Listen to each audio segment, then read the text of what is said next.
Alright, so you or someone you love has one of these PowerLix milk frothers and it stopped working.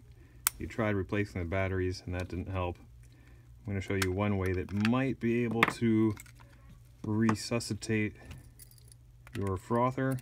First you got to take out these tiny little Phillips head screwdriver or Phillips head screws. You'll want to set them somewhere where you're not going to lose them, like a little container like this. And then here's a little bit of a tricky part. The place where it pulls apart is over here. And what you need to do is kind of separate the gap and maybe get it so that you can insert a flathead jeweler's screwdriver in there in order to actually separate it.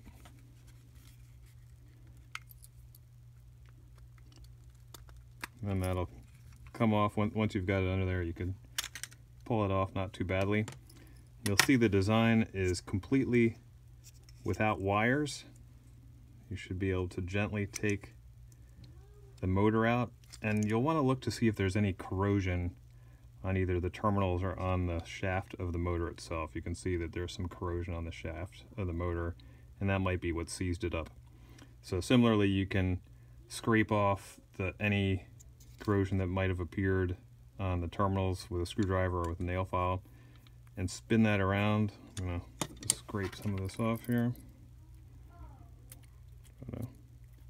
Clean that up a little bit. I suppose if you have some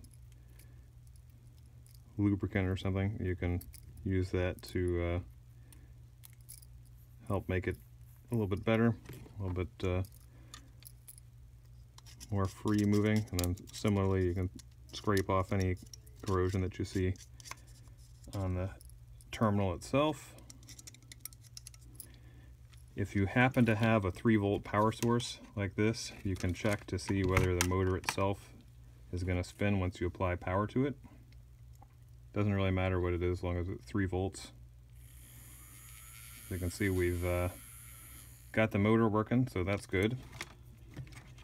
And then go ahead and stick it back in there. Should it fit in securely? Thread the battery removal ribbon through the case there,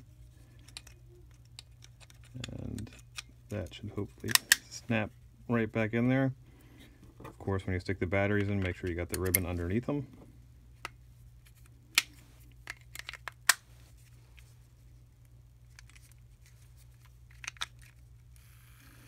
And once you have verified that it's working, that's when you can put the screws back in.